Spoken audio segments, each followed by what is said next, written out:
The second pluralist, well, if really for the second pluralist is just kind of confirmation that Empedocles should have maybe tried to travel around a bit, see if there were any other thinkers who might have challenged him rather than just be so cocksure. Because the second thinker is Anaxagoras. Um, and Anaxagoras lived from 500 to 428 BCE, right? So he was a contemporary, a true contemporary of Empedocles, right? In fact, he'd probably been at it longer than Empedocles had been. And he had his own unique answer, pluralist answer, right? Which might have served to have made Empedocles stop, think, and reconsider, or at least begin discussion with Anaxagoras if they had ever met and exchanged ideas. All right. So Anaxagoras, same question: what is everything made of? Answer: seeds. Seeds. Right. And now that we're talking about seeds, I'm hungry and I want legumes. Right. So the idea that Anaxagoras came up with was that seeds contain within themselves the potential for growth, and within seeds, are the opposites. Right? And we're talking not like just physical seeds like a tree, which is where he got his idea, seeds from plants and whatnot. But we're talking like tiny invisible seeds, right? For all things.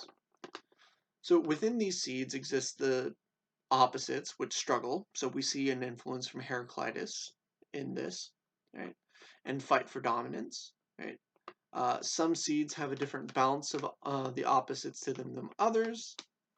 And this in turn gives them a predisposition towards becoming one thing rather than the other, right? This is why you don't see dogs give birth to cats, right? But this is also a group that still believed in things like various sea monsters and the Minotaur, right? Which is clearly like the Minotaur and the Centaur are both clearly like uh, animal-human hybrids, right? So in this case, it's just like one just partially, barely won out. One opposite just barely won out against the other, right? And this is how you get birth to monsters. And things like chimeras and whatnot, right? It's not just any one opposite. All the opposites exist within a seed at once, right? So there's human and animal, and then there's like cat and dog specifically, and then there's horse and cow, pig, sea monkey. I don't know what the hell the opposite of a horse is. Right? I just know it's not a horse, right? So within the seeds exist all these opposites, and various seeds have a predisposition towards one. And when that one starts dominance, it can flower, right? The most basic of opposites that are going to see whether or not anything comes from those seeds are going to be going back to Anaximander and the Epeiron, the idea of life and death, creation and destruction. Right? Because if destruction is going to be stronger than creation within the seed, then nothing's going to bloom from the seed. The seed's just going to destroy itself.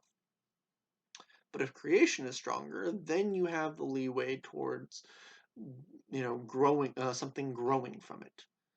And here we have pretty much the basic idea of like sperm, right, and eggs, right? So reproduction, basically, without reproduction being involved. It explains why you can have sex um, and sometimes you get children, but other times you don't, right? Even if the end result was the same each and every time, right?